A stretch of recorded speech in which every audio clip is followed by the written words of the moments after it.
ayudar a los necesitados, a los que son oprimidos, a los que están en desventaja, han usado del púlpito para protestas, para predicaciones de justicia social.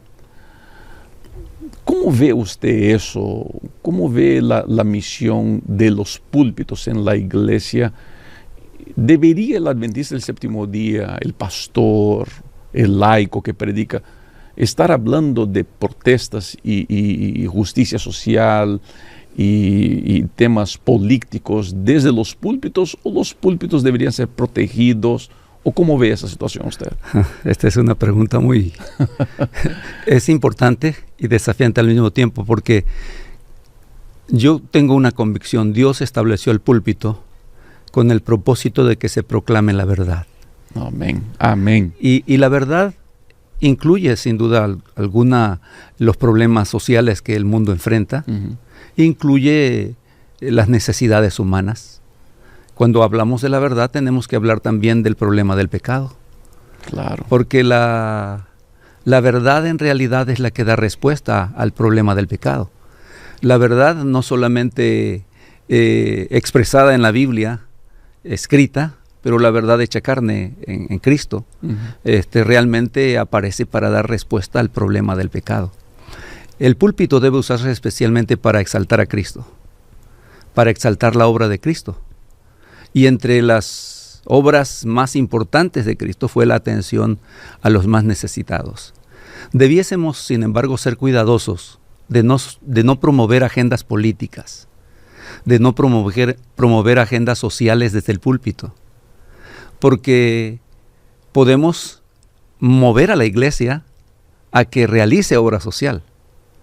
Podemos usar el púlpito y debemos usar el púlpito para desafiar a cada miembro a usar los dones espirituales que Dios le ha dado con el propósito de atender a los que más lo necesitan. Claro. En realidad debiéramos ser cuidadosos de abrir nuestras puertas a la comunidad. Me parece que esa es la obra que debiésemos nosotros presentar desde el púlpito, decir que la iglesia está abierta para toda persona, pero abrir la iglesia a toda persona implica amar al prójimo, implica cuidar al que más necesidad tiene, implica compartir lo que Dios nos da con aquellos que nos rodean, implica tratar bien al que sufre. Pero yo evitaría promover agendas sociales o promover agendas políticas o promover conceptos sociales que en realidad a veces en la iglesia se confunden con personas que sufren a consecuencia de sus propias decisiones muchas veces. Claro. Ahora, es mucho más confortable, pastor, estar encerrado dentro de la iglesia sin conectarse a la comunidad. Así es. Porque ahí estamos todos los vegetarianos, ahí estamos todos los guardadores del sábado. Pero aún así sigue la misión de la iglesia, conectarse a la comunidad. ¿Cómo podemos, como iglesia, conectarnos a la comunidad sin dejar que la comunidad influencie a la iglesia? Porque es un miedo real. Yo veo, ahora estos días recibí un mensaje de un pastor de uno de los países de Interamérica. Y me decía que tiene un proyecto de crear una iglesia que se involucre más con la comunidad, y están siendo muy criticados porque muchos tienen miedo de que el mundo influencie más que la iglesia influencie al mundo. ¿Cómo podemos encontrar balance para ir a la comunidad sin dejar que ellos nos influencien? En primer lugar, debiéramos nosotros estar seguros, creo, de qué es lo que queremos hacer con la comunidad al abrir nuestras puertas. Y Dios realmente quiere que las puertas de su reino, de la iglesia que representa al reino de Dios en esta tierra, se abran para toda persona, con el propósito de que desde la iglesia podamos influir en sus vidas. Necesitamos comenzar a influir en ellos en sus comunidades, ayudando al pobre, atendiendo al necesitado, visitando a la viuda, proveyendo para el huérfano, Claro. a fin de que pueda llegar a la iglesia. Pero como ya vimos en algunas lecciones el trimestre pasado, debemos ser cuidadosos también de preocuparnos por las necesidades incluso de los que más tienen. En realidad cada persona en este mundo tiene necesidades. Claro. Y la iglesia abre sus puertas a la comunidad procurando atender sus necesidades. Creo que cuando nosotros invitamos a la gente a venir a la iglesia, debiésemos estar bien conscientes de que la programación que la iglesia presenta, los planes que la iglesia tiene cuando se trata de recibir a la iglesia dentro del templo, están estratégicamente establecidos, sabiamente establecidos bajo la dirección del Espíritu Santo para suplir las necesidades que las familias tienen, necesidades emocionales, necesidades físicas, necesidades sociales, sin duda alguna, pero sobre todas las cosas, la necesidad espiritual que cada ser humano tiene y que desde la iglesia deben ser suplidas. Abrir las puertas a la comunidad no implica permitir que la comunidad invada la iglesia. Sin duda que habrán algunas cosas que afectarán a algunas personas, pero el pastor, la junta directiva de la iglesia, la feligresía de la iglesia, debieran tener bien en claro cómo atender a aquellas personas que llegan a la iglesia y mostrarles el amor de Cristo de la forma más práctica posible. Sabes que la lección de esta semana, el título se presenta en primera persona, ¿no? No es el salmista, aquí es Dios hablando, me levantaré. Dios tiene un mensaje muy, muy especial para aquellos más debilitados, que aquellos que están más necesitados. ¿Cómo lo ve eso usted hoy día en relación a la misión de la iglesia? La lección de esta semana, como ya enfatizaste, pastor, enfatiza el hecho de que nosotros debiésemos entender que Dios realmente está preocupado por cómo sus hijos, especialmente los líderes, tratan a aquellas personas que sufren. Claro. El liderazgo en la iglesia, nosotros tenemos la responsabilidad, y cada creyente en la iglesia tiene la responsabilidad de representar a Dios. Cuando Dios dice me levantaré, Él dice que se levantará con el propósito de juzgar a los que maltrataron a los pobres, a los que descuidaron al necesitado. Me levantaré como el que pelea contra los que tratan injustamente a los justos. Por eso Dios dice, me levantaré como su defensor. Dios es el defensor de los oprimidos, de los huérfanos, de las viudas, de los necesitados. Y nosotros, como hijos de Dios, como parte del reino de Dios, como miembros especiales que hemos aceptado la gracia de Dios en nuestra vida, tenemos el privilegio y la responsabilidad de representar a Dios. No para hacer los que hacen justicia. Debemos hacer justicia, pero no juzgando o condenando a los demás, porque esa no es nuestra obra, esa es la obra de Dios. Claro. Pero debemos hacer justicia dándole a las personas lo que necesitan. Hay un concepto que está en mi corazón acerca de la justicia. Generalmente nosotros cuando hablamos de justicia pensamos en que justicia es darle a cada uno lo que merece. Así definimos justicia nosotros, sí, claro, los seres humanos. Pero cuando voy a la Biblia, a la palabra de Dios, descubro que justicia no es darle a cada uno lo que merece, sino a cada uno lo que necesita. Interesante este concepto. Dios quiere que nosotros encontremos forma de descubrir las necesidades de los demás y encontrar y buscar los recursos necesarios para suplir esas necesidades en la medida de nuestras posibilidades. Así es, así es.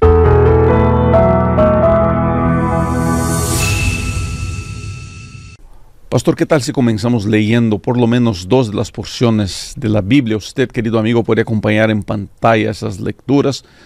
Pastor, por favor, lea Salmo 76 de los versos 3 al 9. Y yo voy a leer el 144 de 5 a 7. Adelante, pastor, por favor. Salmo 76, 3 al 9 dice así: Allí quebró las saetas del arco, el escudo, la espada y las armas de guerra. Glorioso eres tú, poderoso más que los montes de Caza. Los fuertes de corazón fueron despojados, durmieron su sueño. No hizo uso de sus manos ninguno de los varones fuertes.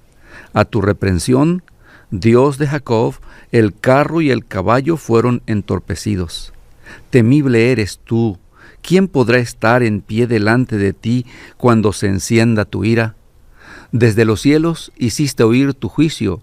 La tierra tuvo temor y quedó en suspenso. Cuando te levantaste, Dios, para juzgar, para salvar a todos los mansos de la tierra.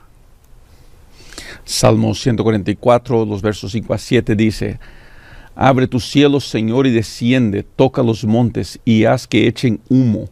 Lanza relámpagos y dispersa al enemigo. Dispara tus flechas y confúndelos. Extiende tu mano desde las alturas y sálvame de las aguas tumultuosas. Líbrame del poder de gente extraña. En la lección de domingo, pastor, Dios se presenta como un guerrero majestuoso. Ahora, un Dios soberano, un Dios poderoso, un Dios que no pierde batallas. Estos días escuché una música, la charla de un cantante cristiano que decía así: Dios nunca ha perdido una batalla y no va a comenzar con la tuya. Interesante, ¿no? Pero un Dios poderoso, todopoderoso como es, aún sigue permitiendo el sufrimiento de sus hijos. Uh-huh. Por veces, y seguramente usted ya ha encontrado gente así. Yo he encontrado gente que me dice: pastor, estoy teniendo muchas dudas de la presencia de Dios en mi vida, es tanto sufrimiento, es tanto dolor. ¿Por qué cree usted, pastor, que Dios todavía permite el sufrimiento en la vida de sus hijos? Por veces hijos fieles, hijos que lo siguen, que lo adoran, que le sirven, y Dios sigue permitiendo el sufrimiento. ¿Por qué cree usted eso? Bueno, los seres humanos vamos a seguir enfrentando el sufrimiento mientras el pecado existe en la tierra. Uh-huh. Hasta que el Señor definitivamente elimine el pecado, todo ser humano, buenos y malos, seguirán enfrentando dificultades en sus vidas. Porque precisamente las consecuencias del pecado son hambre, dolor, muerte. Entonces esas situaciones golpean a cualquier individuo. Uh-huh. Muchas veces, incluso aunque el creyente sea fiel, se aferre a las promesas de Dios, las consecuencias del pecado lo alcanzan. Encontramos una persona que come bien, que hace ejercicio, que se cuida y resulta enferma de cáncer. Y te preguntas por qué.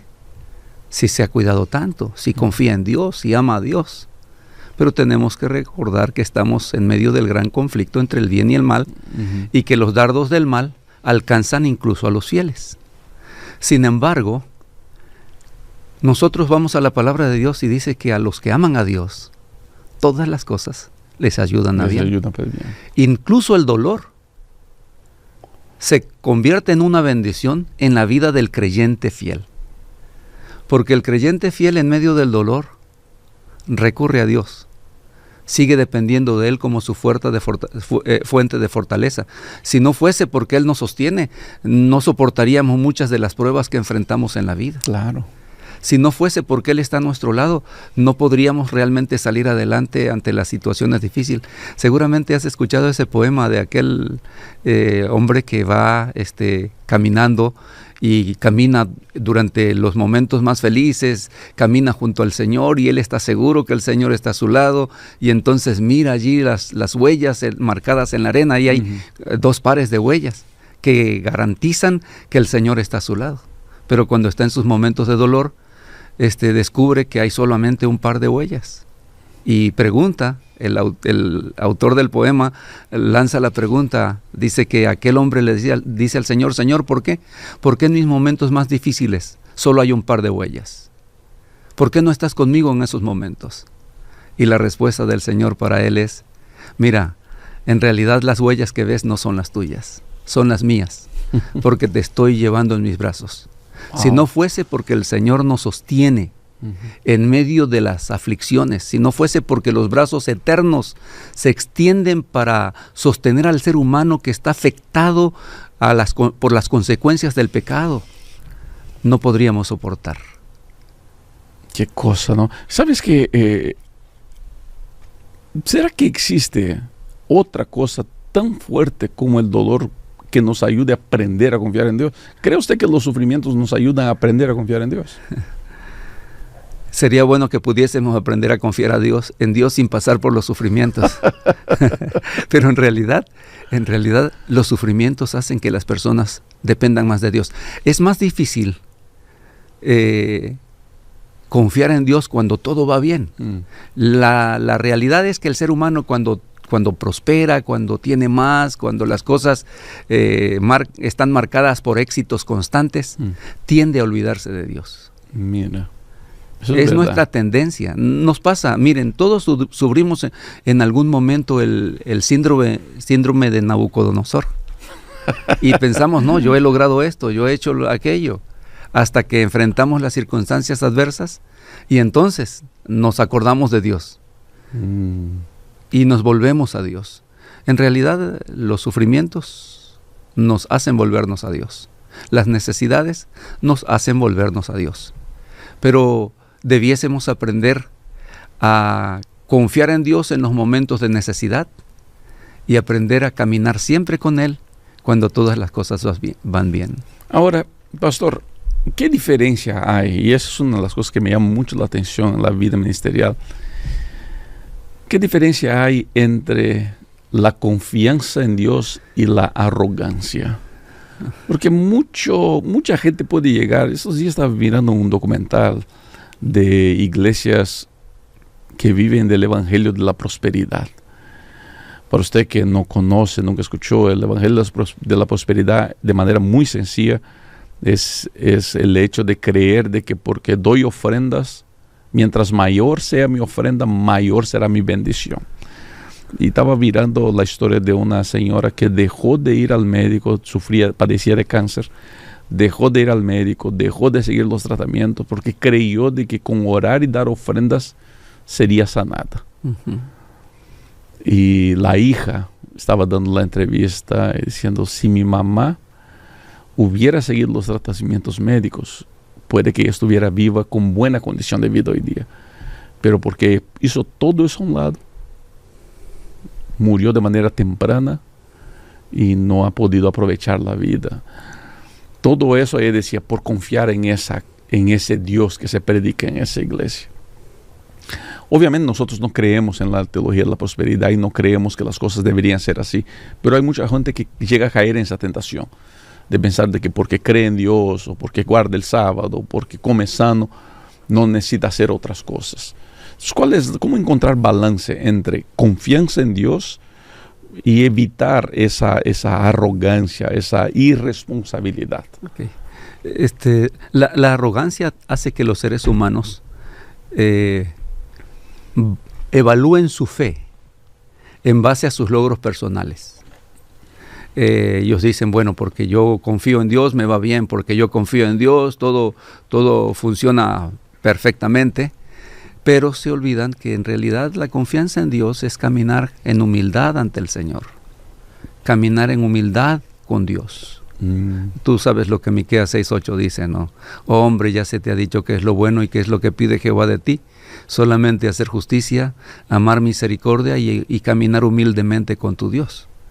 Caminar humildemente con Dios es caminar en confianza, confiando en Él, confiando que en medio de todas circunstancias Él está con nosotros.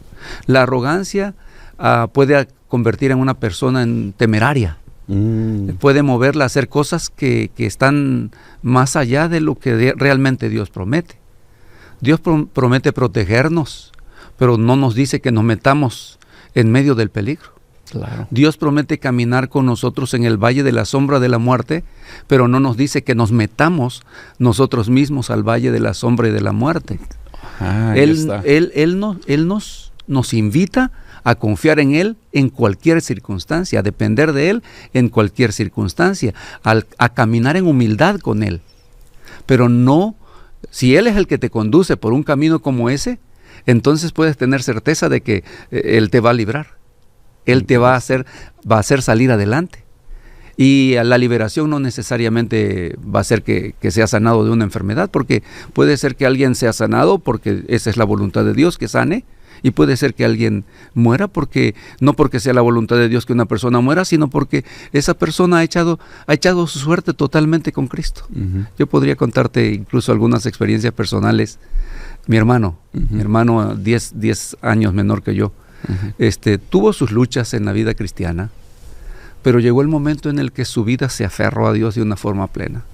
Contrajo un cáncer. Wow. Y el cáncer comenzó a afectar su cuerpo. Wilson era el nombre de mi hermano.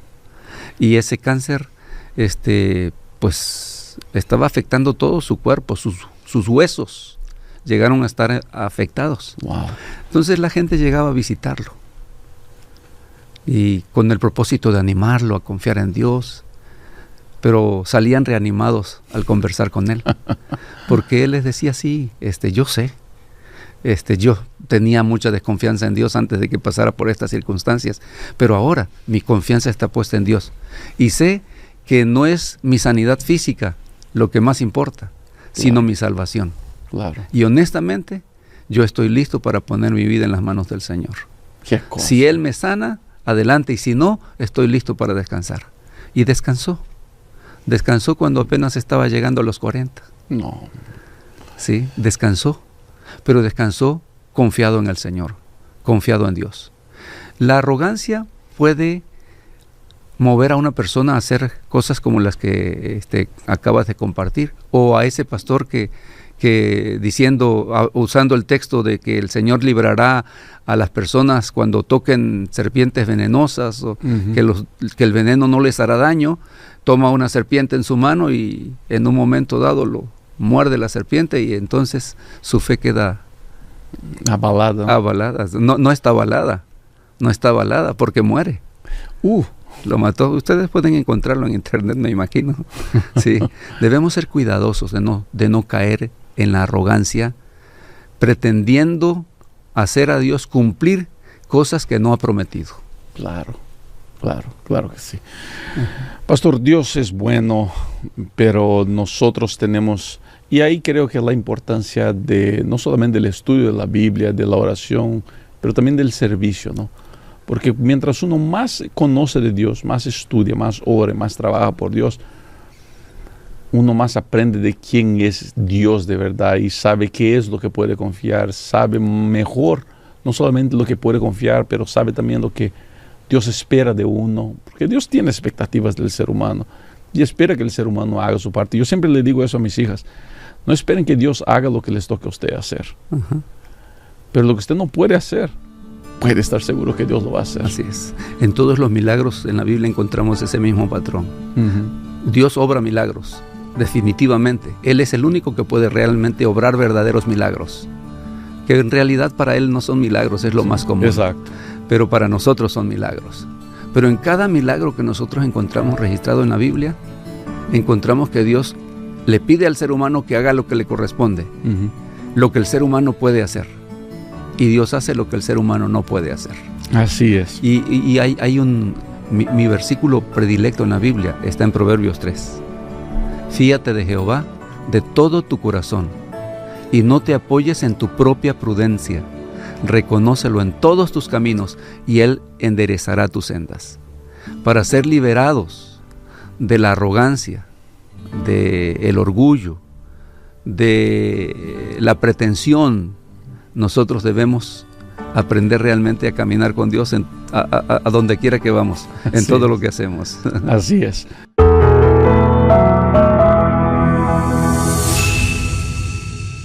Vamos a comenzar este estudio del día lunes leyendo 2 porciones de la Biblia. Pastor, yo voy a leer Salmos 12, verso 5, y usted por favor haga la lectura de Salmos 9, el verso 18. Adelante, pastor, por favor. Claro que sí. Salmo 9:18 dice así: el menesteroso no para siempre será olvidado, ni la esperanza de los pobres perecerá perpetuamente. Salmos, el capítulo 12, verso 5 dice: por la aflicción de los oprimidos y por el gemido del pobre voy a levantarme, dice Jehová, y los pondré a salvo de quienes los oprimen. Estos días, pastor, recibí un mensaje de una persona pidiendo dinero para ayudar a alguien que estaba detenido por inmigraciones aquí en Estados Unidos y pidiendo que nos hiciéramos responsables por esa persona. Entonces yo contesté diciendo que infelizmente no tendría condiciones ni de dar el dinero ni de hacerme responsable por esa persona.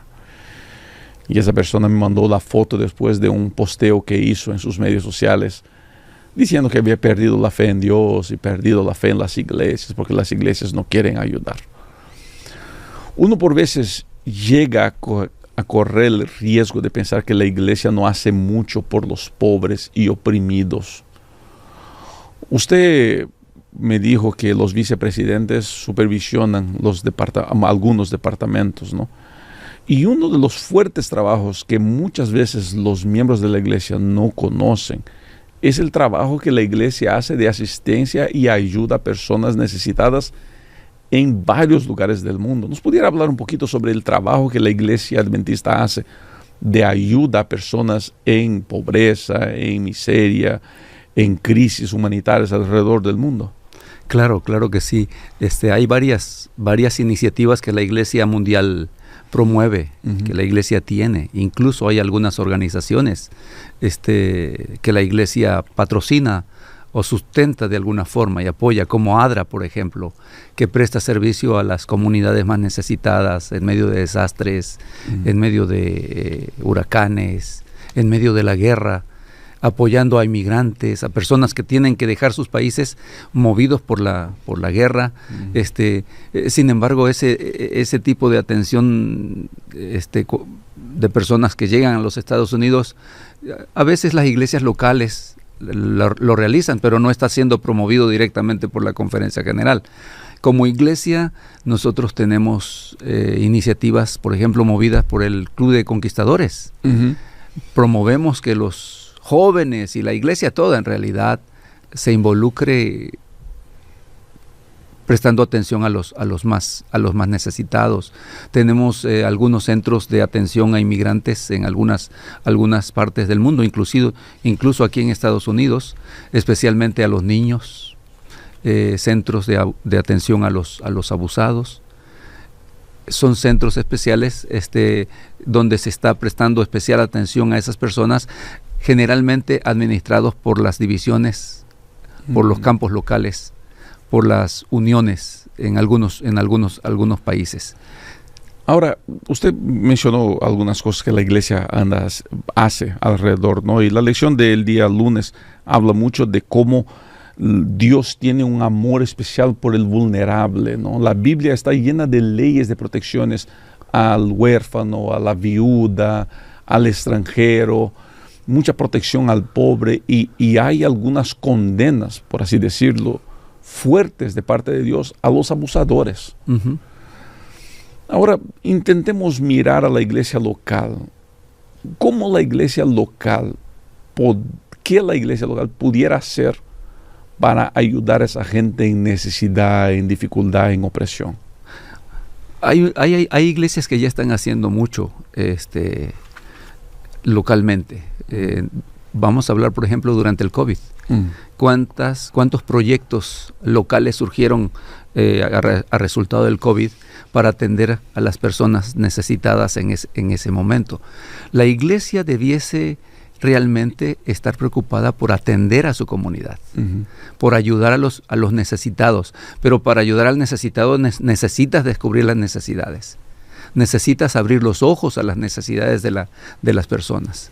Una de las cosas que me gusta mucho cuando leo los evangelios es descubrir cómo Jesús caminaba siempre con los ojos abiertos. Los ojos abiertos para descubrir las necesidades de las personas. Encontramos, por ejemplo, que Jesús caminando y ve a un paralítico que está tirado y entonces le pregunta si quiere ser sano. Caminando, Jesús ve a una multitud y tiene compasión de ella. Nosotros como iglesia debiésemos ser los ojos de Dios, las manos de Dios, los pies de Dios, para descubrir las necesidades de la comunidad, para ir a ellos, para extender las manos y ayudarlos, claro, en la medida de nuestras posibilidades, siempre buscando estrategias. Cuando hablé acerca de abrir las puertas de la iglesia a la comunidad, especialmente me refiero a ese hecho. La Iglesia Mundial puede tener algunas iniciativas y promover algunas iniciativas, pero cada iglesia local debiese organizarse con el propósito de descubrir cuáles son las necesidades propias de su ambiente y entonces manifestar el amor de Cristo a los oprimidos. Cuando Dios dice acerca de hacer justicia a los oprimidos, nos está desafiando realmente a compartir lo que tenemos. Jesús lo dijo de la forma siguiente: el que tiene pan, comparta uno. Si tienes 2 panes, compártelo con el otro. Si tienes 2 ropas dos casacas, ¿no? Sí, 2 vestidos, comparte uno con el otro. Siempre procura atender al que necesita. Y si vienen y te piden y tú puedes hacer algo, no cierres tu mano. Realmente debemos procurar abrir la mano tanto como sea posible y no esperar a que la iglesia organizada abra las manos. Exacto, y ese es el punto que yo veo que mucha gente tiene dificultad en entender. Por veces estamos esperando que la iglesia haga las cosas, que el pastor haga las cosas, que los ancianos hagan las cosas, que la iglesia como institución haga las cosas. Y mi vecino está en necesidad. Y yo siquiera gasté el tiempo de extender la mano para decir: vecino, ¿cómo te puedo ayudar? Necesitas que te cuide los niños. ¿Cuánta gente a nuestro alrededor está sufriendo? Y nosotros pudiéramos ser los brazos y las manos de Cristo, los pies, los brazos y las piernas de Cristo para atender a esa gente. Dios nos ha dado a nosotros ese privilegio. Y por eso estamos tan preocupados con otras cosas que tendrán su importancia. Pero nos olvidamos de ayudarlos. Es que en realidad debemos recordar quién es la iglesia. A veces nosotros pensamos en la iglesia. ¿La iglesia? ¿Qué es la iglesia? Y pensamos en un edificio donde se reúnen las personas. ¿Qué es la iglesia? Pensamos en las oficinas del campo local. Claro. O de una conferencia. Pensamos en las oficinas de una unión o en las oficinas de la conferencia general. Pero la iglesia no son las oficinas de la conferencia general. La iglesia somos nosotros. Así es. La iglesia eres tú y yo. Cada uno de nosotros debiese preocuparse por atender al necesitado cuando se presenta delante de ti. Cuando hay una necesidad que tú puedes suplir, no esperes a que la iglesia organizada la supla. Comienza haciendo lo que está de tu parte. Si es necesario que ya la iglesia como un cuerpo, todo, haga algo, sin duda lo hará. Claro. Pero es importante que comencemos nosotros por extender la mano. Nosotros somos la iglesia. Así es. Pertenecemos a la iglesia adventista, pero eso no quiere decir que dejamos de ser. Nosotros seguimos la iglesia, seguimos teniendo el privilegio de atender a la gente. Dios, por eso yo creo que la gente no se da cuenta de eso. Eso me apasiona mucho. Por veces nosotros estamos pidiendo: Señor, úsame. Señor, úsame. Y pensamos que el usar de Dios es para predicar, para hacer cosas grandes. Pero las grandes obras que Dios quiere hacer en nuestra vida son en el silencio, en ayudar a una persona sin que nunca nadie sepa, sin que nunca nadie se entere de que yo le di pan a alguien que estaba hambriento. ¿Cómo sería bonito y cómo serían diferentes nuestras iglesias si más gente entendiera la belleza y la importancia que es estar involucrado en atender a las personas? Definitivamente. Cuando Jesús habla sobre lo que realmente la ley demanda de nosotros, amar a nuestro prójimo como a nosotros mismos, después de amarlo a Él en primer lugar, nos está desafiando a permitir que su amor obre en nuestro corazón. Cuando el amor de Dios obra en nuestra vida, así como la levadura que leuda la masa y puede producir buen pan, cuando el amor de Dios obra en nuestras vidas, entonces nosotros estamos capacitados para hacer justicia. Me gusta Miqueas 6:8 relacionado con la lección de hoy, de este día, ¿verdad? De lunes, porque de una forma especial Miqueas nos dice: Dios te ha pedido que hagas justicia, que ames misericordia y que andes humildemente con tu Dios. Sin andar humildemente con tu Dios, tú no puedes ser misericordioso. Así es. Si no eres misericordioso, no puedes hacer justicia. Entonces, todo está Está interligado, ¿no? Está integrado. Entonces, es importante que en primer lugar yo acepte la gracia de Dios obrando en mi vida. Cuando la gracia de Dios está obrando en mí, yo extiendo las manos. Entiendo lo que significa ser la iglesia. Entiendo lo que significa ayudar al necesitado, hacer justicia. Dios quiere que la iglesia haga justicia. Así es. Pero la justicia que Dios está demandando de la iglesia es esa justicia que se revela en el acto de cada uno de nosotros. Cómo representamos a Dios ante los demás.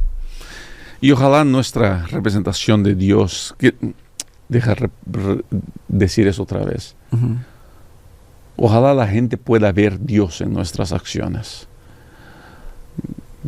Por veces yo uso expresiones un poco fuertes y yo sé que algunas personas se incomodan un poquito con eso, especialmente los oyentes, pero hay algunas cosas que me llaman mucho la atención y no estoy menospreciando estas cosas. El sábado es muy importante de guardarlo. Entender las profecías es muy importante, conocer las doctrinas, mantener las buenas costumbres, proteger la música que se usa en la iglesia, todo eso tiene ese lugar. Pero cristianismo no es algo que se vive encerrado en una iglesia. Si todo mi cristianismo es guardar el sábado, no tocar música de baile en la iglesia, saber qué ropa vestir, a dónde ir, a dónde no ir, todo mi cristianismo es eso, yo creo que mi cristianismo es vacío. El cristianismo solamente es completo cuando estas cosas todas buenas que hablé se unen a mi trabajo, a mi servicio, a mi cuidado por las personas, a mi intolerancia al sufrimiento ajeno. Porque es ahí donde se cumple la esencia de la ley, de amar a Dios y amar al prójimo. Yo no pudiera estar en paz viendo el sufrimiento de mi hermano. No puedo estar tranquilo. Si soy un seguidor de Cristo, yo no puedo estar tranquilo de ver el sufrimiento de mis hermanos.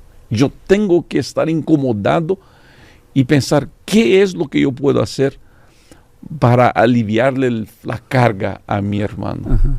Es que, como mencionábamos hace algunos minutos, hacer justicia desde el punto de vista bíblico no es darle a cada uno lo que merece, el que hace mal, mal, al que hace bien, bien, sino darle a cada uno lo que necesita. Hacer justicia tiene que ver con descubrir las necesidades del pobre, tratar de ayudar a los que están oprimidos, aquellos que están en necesidad, cualquiera sea su necesidad. Así es. Entonces, nosotros debiéramos realmente como instrumentos de Dios, como parte del pueblo de Dios, como la iglesia de Dios, debiéramos realmente encontrar la forma de ayudar a los que nos rodean. Hay más necesidades que las que nos imaginamos. Muchas veces las iglesias locales no crecen. No crecen porque tienen un concepto de que en realidad servir a Dios es llegar y cantar y leer la Biblia y escuchar un buen sermón. Y eso tiene su lugar y es bueno. Es que en realidad debiésemos ir y escuchar la palabra de Dios, porque la palabra de Dios genera fe. Claro. Y la fe es por el oír la palabra de Dios. Pero la verdadera fe te mueve, te mueve a la acción.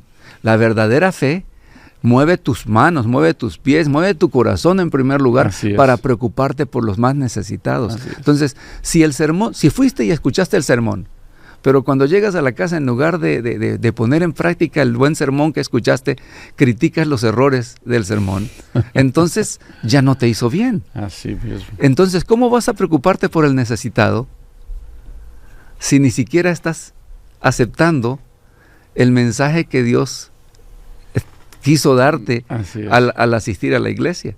Muchas veces cantamos los himnos, por ejemplo, en la iglesia, y no les prestamos atención. Este sábado yo estaba en una reunión y entonces mientras estaba escuchando el canto, me surgió una impresión de decirle: Señor, realmente quiero que ese canto se haga realidad en mi vida, que se haga realidad en mí, porque yo realmente quiero estar preparado para tu venida. Así es. Es importante que nosotros permitamos que la palabra de Dios haga un cambio en nuestras vidas. Es importante que nosotros entendamos que hay más personas necesitadas de las que imaginamos a nuestro alrededor. Y es importante que individualmente, pero también como iglesia organizada, pensemos en cómo ayudar a los pobres, cómo ayudar a los más necesitados. No solamente en Navidad, porque muchas veces esperamos hasta que llegue la Navidad el final del año, pero ahora en febrero, o sea, en cada etapa del año, cada sábado debiéramos encontrar alguna forma de hacer algo por los que lo necesitan a nuestro alrededor. Personas que vienen ahora que hay tantas circunstancias adversas en algunos países, debiéramos procurar realmente ayudar a aquellos que se están desplazando de un sitio a otro, sin caer en el riesgo de exponer la fe de una forma equivocada, ¿no? Así es.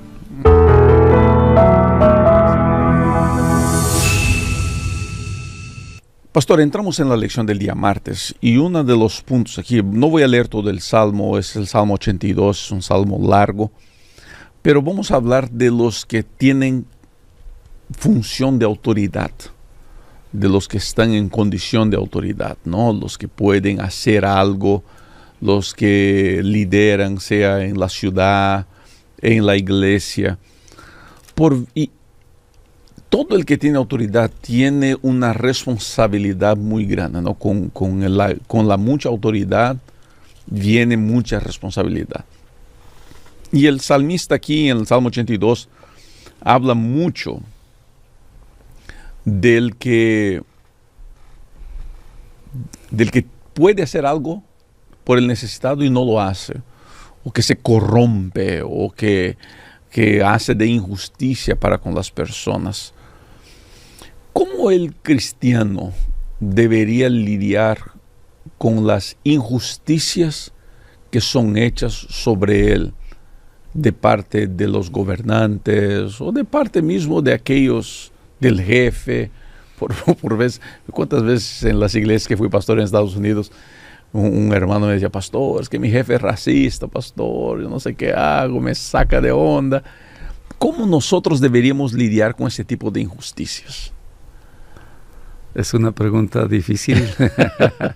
Realmente, en primer lugar, cuando yo, como un líder de la iglesia, tengo una responsabilidad hacia los miembros, debo procurar siempre representar al Señor en lo que hago.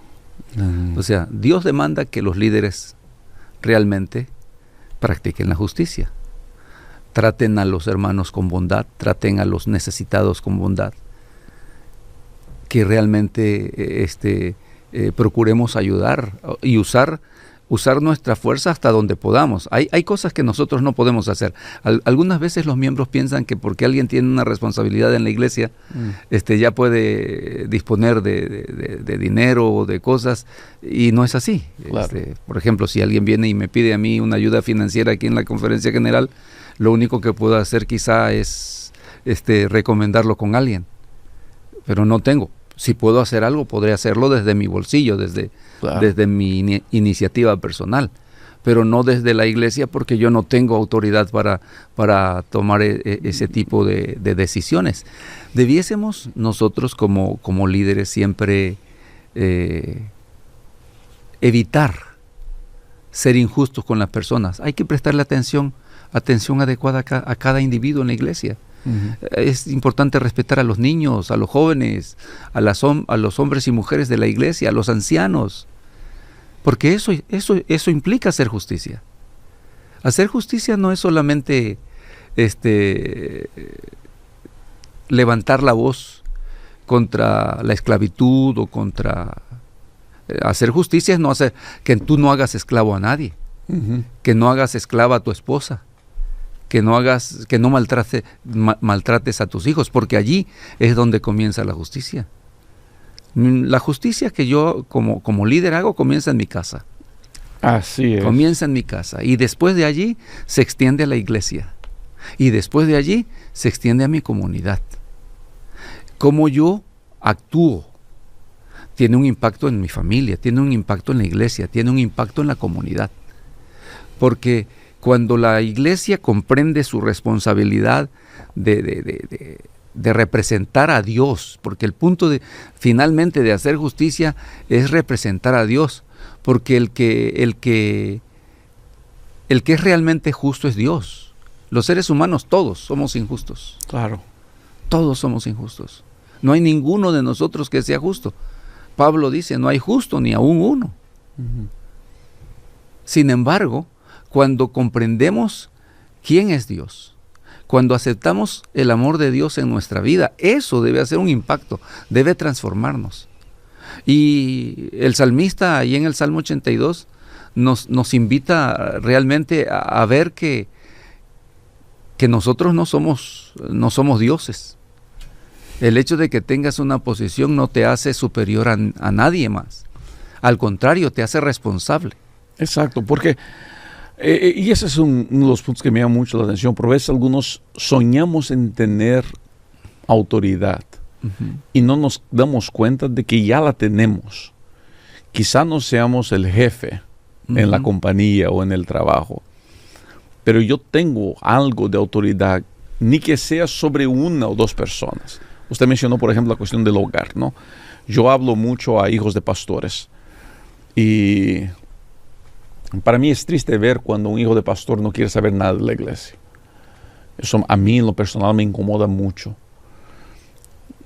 Y siempre se creyó, o se habló de que los pastores que más viajaban eran los que más los hijos abandonaban la iglesia.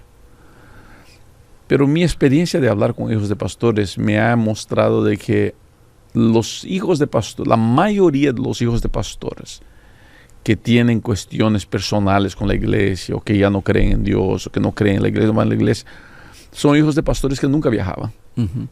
Pastores distritales, locales, que siempre estaban en casa. Y cuando me pongo a dialogar con ellos, el punto que salta, que es el gatillo, es lo que les dispara las maguas y los enojos, no es la ausencia del Padre, es la hipocresía, es la vida doble.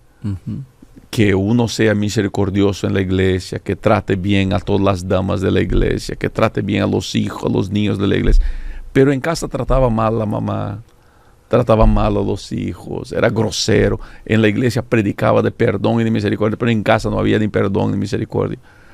Y esa autoridad esa autoridad dentro de casa es mucho más importante que la autoridad de fuera de casa.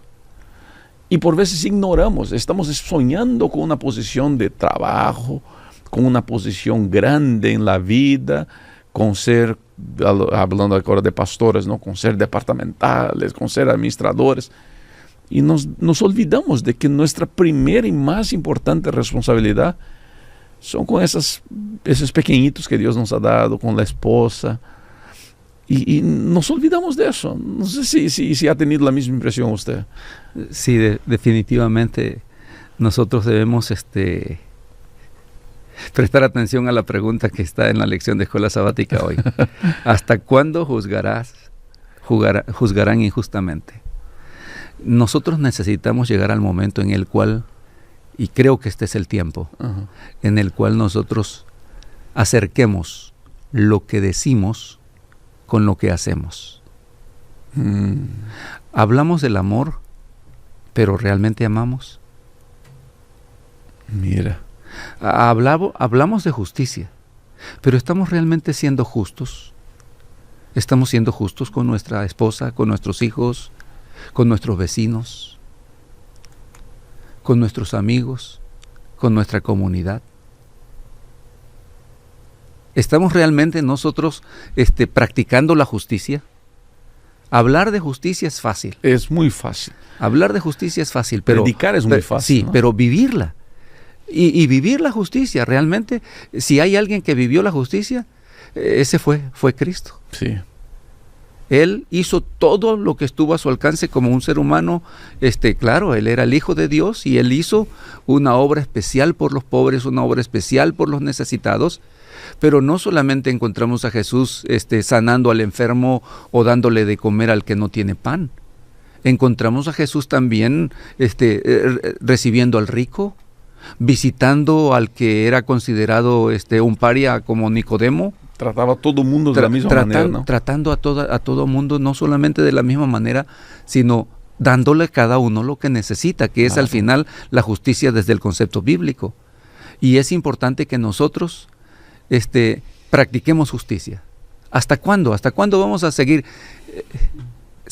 hablando de justicia sin ser justos? Realmente yo creo que es injusto que hablemos de justicia y que no procuremos practicar en lo personal especialmente, y en formas simples, porque a veces estamos nosotros pensando en grandes obras, en grandes tareas que la iglesia debe hacer en el mundo, y la iglesia hará esas grandes tareas en la medida en que cada uno de nosotros practique lo que ha aprendido, practique lo que predica, en la medida en que acerquemos lo que decimos y lo que hacemos. Yo creo que es hora de que realmente eso suceda, que dejemos hablar de amor, y no estoy diciendo que dejemos de hablar de amor, pero que si hablamos de amor, practiquemos el amor. Si hablamos de justicia, que realmente descubramos qué es hacer la justicia y cómo hacer justicia, y que hagamos la justicia. Que si estamos hablando de atender al pobre, a la viuda, al encarcelado, ¿realmente lo estamos haciendo? Yo sé que hay iglesias que están visitando las cárceles y hay personas en las cárceles que están volviéndose al Señor por el impacto que esas visitas han tenido en sus vidas. Yo sé que hay personas en la iglesia que están visitando a los pobres, están llevándole un pedazo de pan al que no tiene, y eso está haciendo un impacto en la vida de aquellas personas. Claro. Pero también está haciendo un impacto en la vida de aquel que lo está practicando. El que más es beneficiado con ese tipo de trabajo es uno mismo, ¿no? Así es.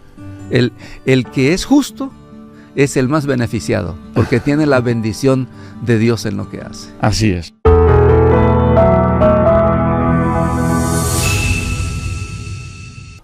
Pastor, vamos a comenzar la lección del día miércoles con la lectura de la Biblia.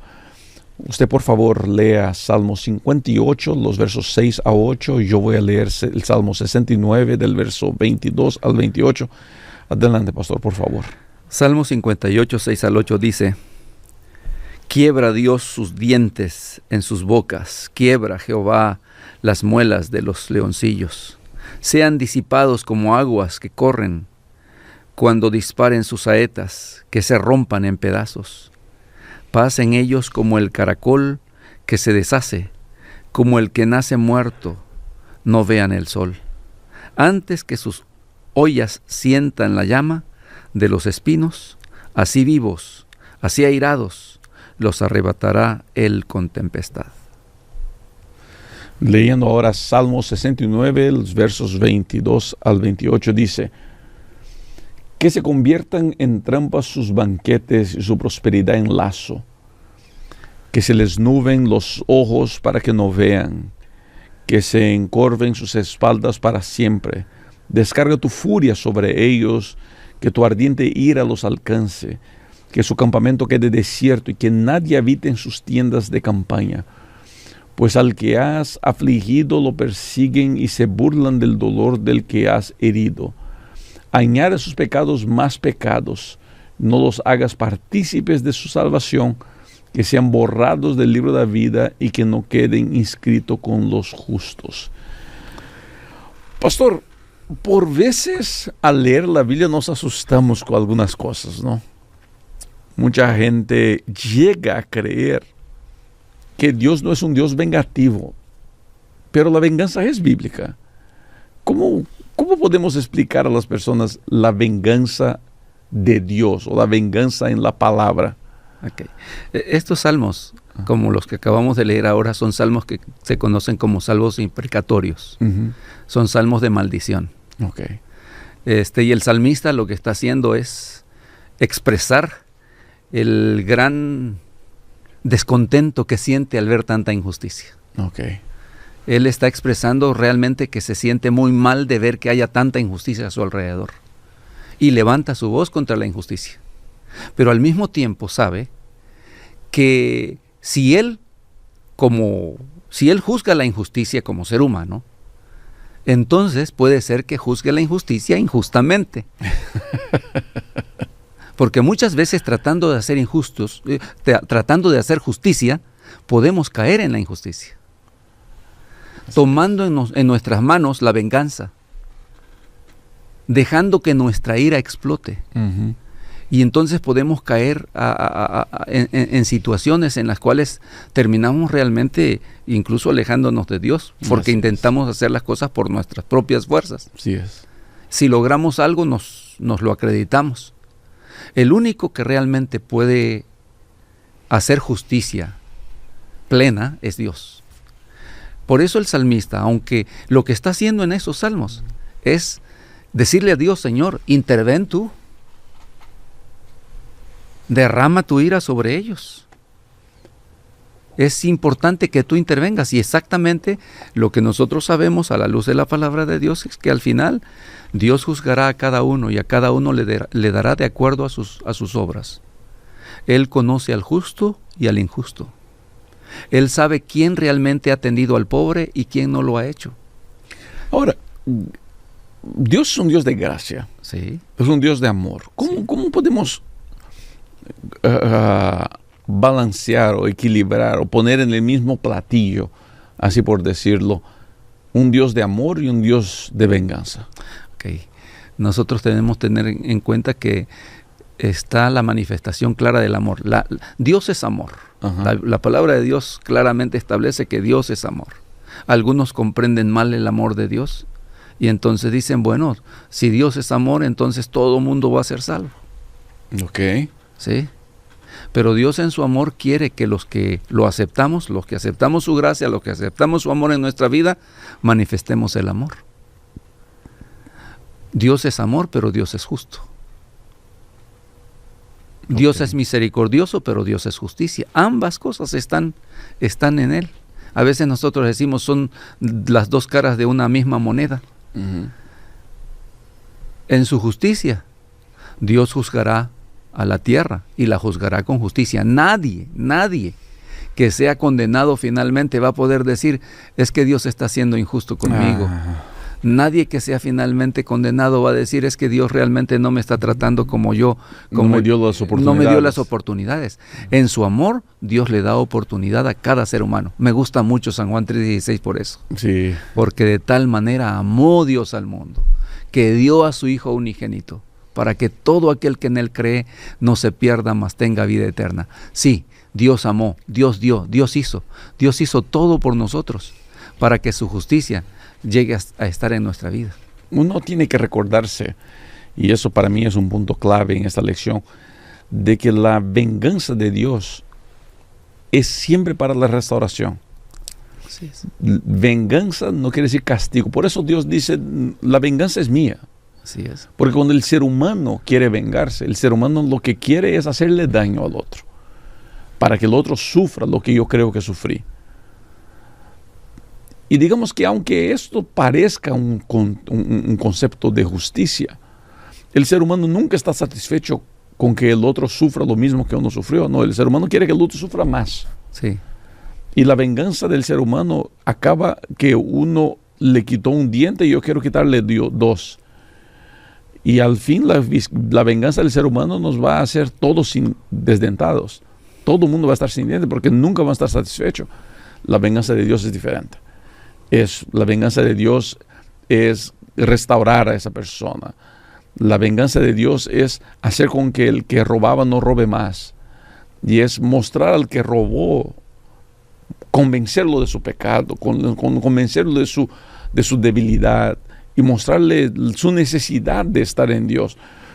Por eso mucha gente, al hablar de venganza, tiene dificultad de conectar la imagen de Dios con venganza, porque para ellos venganza es lo que nosotros hacemos, y nada está más lejos de eso. La venganza de Dios es amar al ser humano, es restaurarlo, es levantarlo, es perdonarlo. Esa venganza es lo que Dios entiende que es urgente para el ser humano. Y es en eso que descansa.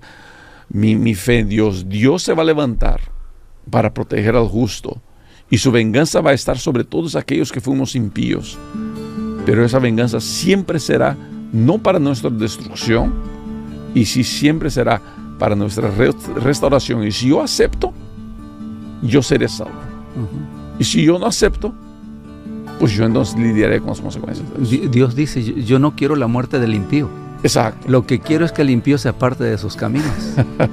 ¿Sí? Entonces, en realidad, lo que Dios quiere es que nosotros nos volvamos a Él. Así es. Y en la medida en que nosotros nos volvemos al Señor, clamamos porque su justicia se manifieste en el mundo. Y lo que el salmista está haciendo aquí en estos salmos que acabamos de leer es exactamente eso. Pide a Dios que manifieste su justicia y que actúe conforme a su misericordia, pero también conforme a su justicia. Así es. Vengando al pobre, vengando al huérfano, vengando al afligido, vengando al maltratado, dándole a cada uno lo que necesita. Así es. Muy bien, pastor, seguimos porque estamos ya entrando a la recta final de este estudio.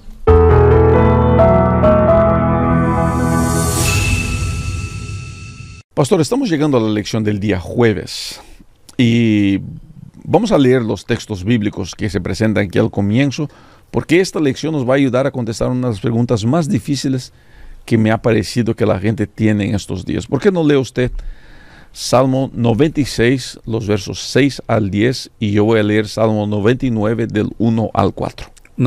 Salmo 96, 6 al 10 dice: alabanza y magnificencia delante de Él, poder y hermosura en su santuario.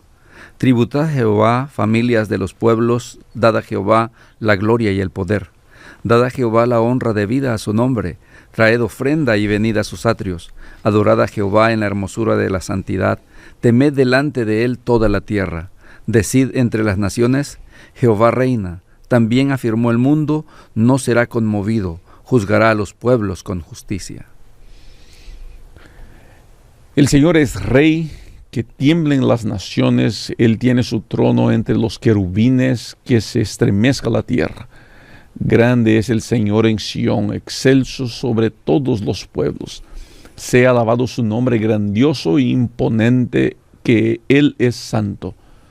Rey poderoso, que amas la justicia, tú has establecido la equidad y has actuado en Jacob con justicia y rectitud. Salmo 99, los versos 1 al 4. Pastor, vamos a ver ahora la cuestión, vamos a ver Dios en su santuario. Santuario es, y mucha gente en la iglesia no sabe eso, que santuario es la única doctrina, la única creencia fundamental que es propia de los adventistas. Hay otra gente que cree, tienen su espíritu de profecía, tienen guardan el sábado, hay gente que cree en la segunda venida de Cristo como nosotros creemos. Pero la única iglesia evangélica que cree en el santuario como nosotros creemos es la iglesia adventista del séptimo día. Y tristemente yo veo eso mucho en conversaciones con jóvenes, diciendo: pastor, a los jóvenes, ¿qué le importa el santuario? ¿Por qué debería importarnos el santuario en estos últimos días que estamos viviendo ahora? Bueno, el santuario es importante porque es el sitio desde donde se imparte la gracia que los seres humanos necesitamos para la salvación. En el santuario nosotros encontramos que Jesús, después que vivió, murió y resucitó, ascendió al cielo. ¿A dónde ascendió? La Biblia dice que se sentó en su trono. ¿En qué trono se sentó? En su santuario. Y Hebreos es uno de los libros. Pablo en Hebreos nos muestra claramente que cuando Jesús ascendió al cielo, se sentó como el rey de la gracia. Claro. En su trono de gracia. Ahora, él se centró y él está ahí sentado en el santuario. Es importante para nosotros hoy, porque no es una doctrina solamente que está en el Antiguo Testamento. Lo que había en el Antiguo Testamento, como le fue dicho a Moisés, era solamente una figura. Pero el verdadero santuario está en el cielo. Interesante. Y allí es donde Cristo intercede por nosotros, donde Cristo realmente acepta nuestras oraciones y las presenta delante del Padre. Ahora, pastor, le pregunto, vivimos tiempos donde la gente quiere normalizar pecados, ¿está bien? Lo que es algo muy peligroso. Mucha gente dice, no, que mi estilo de vida es mi estilo de vida, no es pecado, no puede ser. Mi estilo de vida es amor, no puede ser pecado. Ok.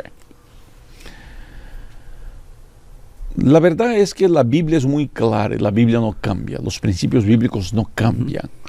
Quizá nuestra manera de tratar a las personas debería mejorar, sin lugar a duda, pero los principios bíblicos no cambian. Mucha gente agarra ese concepto de principios bíblicos no cambian y van al extremo de querer ahora medir y corregir todo el mundo. Por otro lado, hay gente que agarra la idea de gracia y se va al otro extremo de decir que todo es permitido. Entonces, el santuario quizás sea el punto donde esto todo se encuentra. Así es. Y ahí viene mi pregunta. ¿Cómo podemos nosotros encontrar equilibrio entre ley, santidad y gracia? Ok. Bueno, el santuario nos ayuda a explicarlo.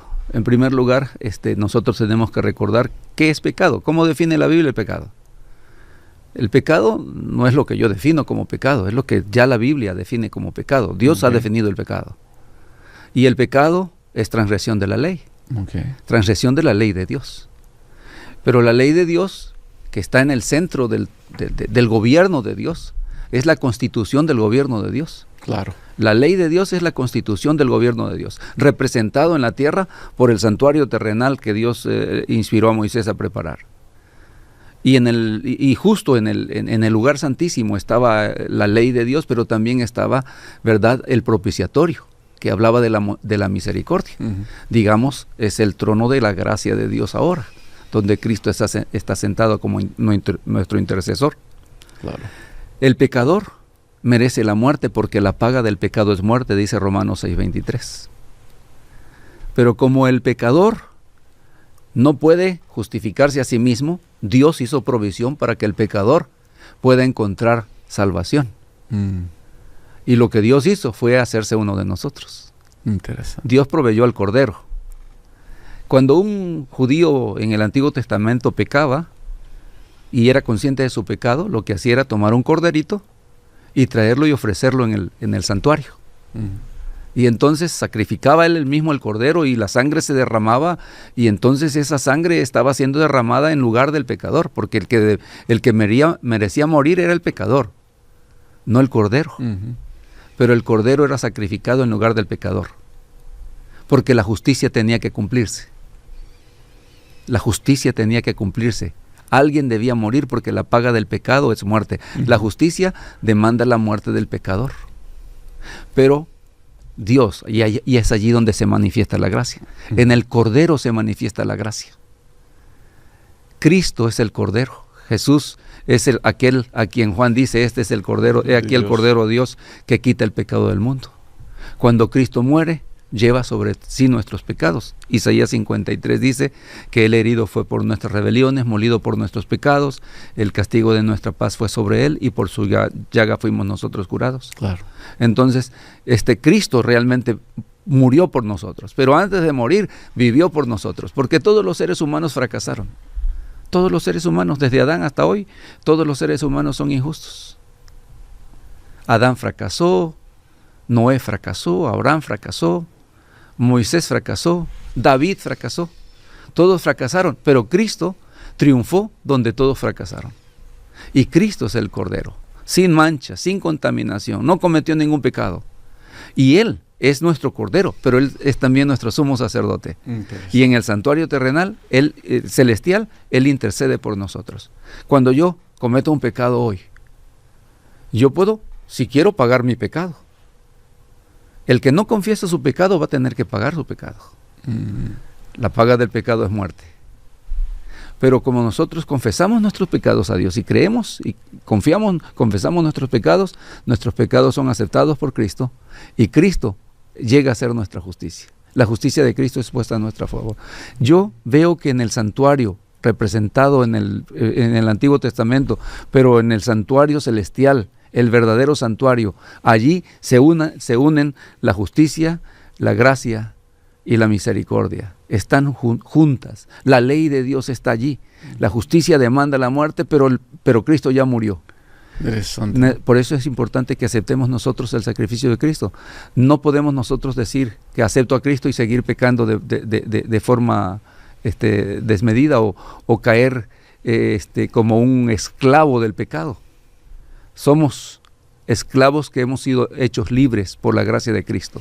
Y sabe que uno de los puntos que a mí me llama mucho la atención es nuestra incapacidad de encontrar equilibrio como seres humanos. Cuando se habla de gracia, muchos corren al extremo de decir, no, párese un poquito, ustedes están predicando gracia barata. Mira, a mí no me gusta esa expresión, porque yo no creo que la muerte de Cristo sea barata para nada. La gracia no es barata. Jamás será barata. Pero muchos van a ese extremo de decir, no, es que estos predicadores de gracia lo que quieren es normalizar el pecado. Por otro lado están los que van al otro extremo de decir, sí, es que tú tienes tu parte que hacer en todo eso. Y se obsesionan por la búsqueda de la perfección. Y lo único que han logrado es tornarse personas radicales, fanáticas, que lastiman más gente de lo que ellos mismos tienen control. La gracia viene exactamente intentando mostrar la necesidad que el ser humano tiene de Dios para lograr vivir una vida correcta. Nadie busca a Dios porque está feliz con la vida que tiene. Todo mundo que busca a Dios porque de alguna manera está infeliz con la vida que está viviendo. La gracia, lo que yo veo y lo que intento explicar mucho a las personas, es que la gracia entra en mi vida para mostrarme a cada día que yo soy un pobre pecador. Y si yo no aprendo a depender de Cristo, yo seguiré un pobre miserable toda mi vida. Todos fuimos encontrados en el charco de lama del pecado. Todos fuimos encontrados en un cochinero de adicciones. La gracia me saca de allá. Pero si yo no me mantengo aferrado al Dios de la gracia, yo voy a volver para allá. Y es lo que le ha pasado a muchos religiosos. Salimos del cochinero solamente el sábado de las 9 a las 12 del día. Pero pasamos toda la semana metidos ahí. Lo que el santuario me muestra, y eso es lo que me llama mucho la atención, es que cuando Dios me saca de ahí, Él no me cobra nada para sacarme de ahí, pero Él no quiere que yo vuelva para allá. Él quiere que yo sea mejor todos los días y que yo finalmente encuentre un buen camino que seguir, que el que es abusador ya no abuse más, que el que era adúltero ya no adultere más. Y ese crecimiento será hasta la pronta venida de Cristo. Pero no sé cuál es la impresión que usted tiene, pero a mí me da la impresión de que nosotros como iglesia, y no estoy hablando de la institución, pero hablo de nosotros, usted y yo, los que somos la iglesia, los hermanos, tenemos mucha dificultad de encontrar ese balance. Siempre estamos queriendo caminar por las orillas del extremismo. ¿Ha sido esa su experiencia al caminar, viajar por los países? ¿Y qué respuesta se puede dar a esas personas? Definitivamente debemos ser cuidadosos de no caer en ningún extremismo. O somos legalistas, o ni caer en el legalismo, ni caer en el libertinaje. Es importante caminar por el centro del camino. Mientras nosotros estemos en el camino, nosotros podemos tener seguridad de salvación. Y hay un solo camino, y es Cristo. Yo soy el camino, la verdad y la vida. Nadie viene al Padre si no es por mí, dijo Jesús. Y es importante que nosotros realmente no solamente comprendamos la gracia, pero que aceptemos la gracia.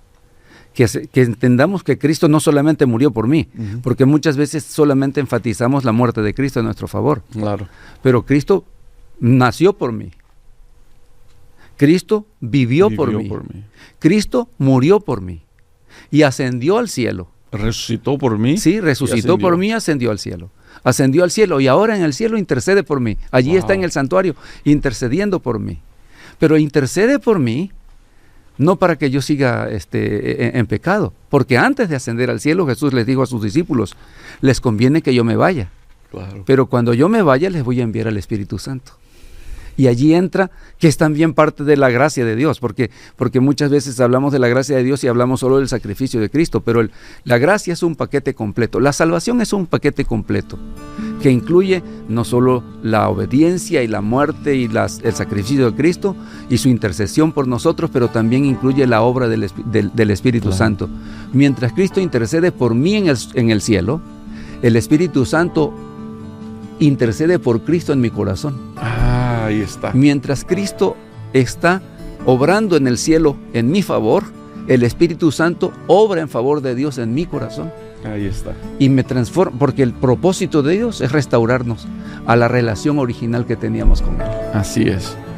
Pastor, me encanta ese concepto, y yo quisiera que usted, querido amigo que nos acompaña, pueda entender eso. ¿Cómo la iglesia sería un lugar de más paz si todos nosotros entendiéramos que las transformaciones no ocurren de la noche al día?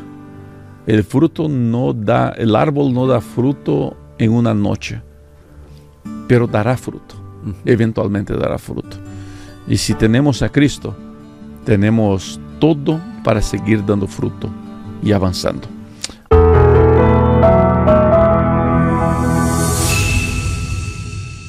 Comenzamos la lección del día viernes solamente haciendo la lectura de la cita que está aquí del Espíritu de Profecía. Usted puede acompañar eso en pantalla. Dice así: Jesús dijo: cuando por mi causa os vituperen y os persigan, gozaos y alegraos. Señaló a sus oyentes que los profetas que habían hablado en nombre de Dios habían sido ejemplos de aflicción y de paciencia. Abel, el primer cristiano entre los hijos de Adán, murió como un mártir. Enoc caminó con Dios y el mundo no lo supo. Noé fue escarnecido como fanático y alarmista. Otros experimentaron vituperios y azotes, y a más de estos, prisiones y cárceles. Y otros fueron atormentados, no aceptando el rescate, al fin de obtener mejor resurrección. El discurso maestro de Jesucristo, página 33 y 34. Pastor, estamos llegando al final de esta lección, que ha sido una lección interesante. Antes de entrar al estudio, permítame preguntar dos cositas personales. Primero es lo que le pregunto a todo el mundo: ¿cuál es su salmo predilecto? Mi salmo predilecto es el Salmo 91. Salmo 91. ¿Alguna razón por la cual ese salmo es el predilecto? Lo memoricé desde que era un niño. Sí. Y cuando vivíamos en el campo, y a veces mi madre me mandaba a hacer compras a la tienda. Ajá. Y entonces pasaba por lugares que me daban miedo. Sí, me daban miedo. Entonces me sentía realmente con valor para cruzar mientras repetía el Salmo 91. Bueno. Y eso es lo que me lleva a la segunda pregunta: ¿de dónde es usted? Usted me dice que viene del campo, pues. ¿Dónde fue el rancho? ¿De dónde vino el pastor Abner de los Santos? Okay. Sus papás, todavía usted me comentó ya que ya descansaron su papá y su mamá. Sí. Pero su familia, su esposa, hijos. Okay. Soy oriundo de México. Nací en México, en el estado de Tabasco, al sureste de México, en un ranchito allí retirado de la ciudad. ¿Y cómo se llama? Él se llama José Narciso Rovirosa. José Narciso Rovirosa. Rovirosa, sí. La Rovirosa lo llaman. Es un lugar que está cercano a la ciudad de Huimanguillo. Está bueno. Allí nacimos, y mi esposa nació en el estado de Guerrero. En México también, pero en el estado de Guerrero nos conocimos en la Universidad de Montemorelos. Y entonces decidimos unirnos, unir las vidas para formar una familia. ¿Y eso ya fue hace cuántas primaveras? Ya pasaron 27 primaveras, vamos a cumplir 28. Mira, está bueno eso. Sí, ya.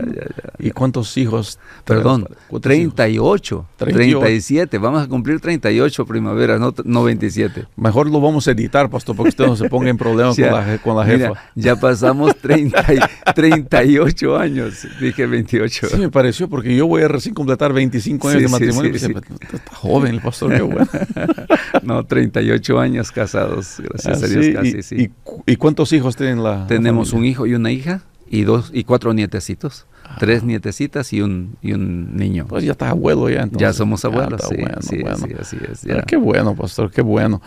Pastor, terminando la lección, hablamos bastante de protestas, de la venganza de Dios. A mí el concepto que más me quiero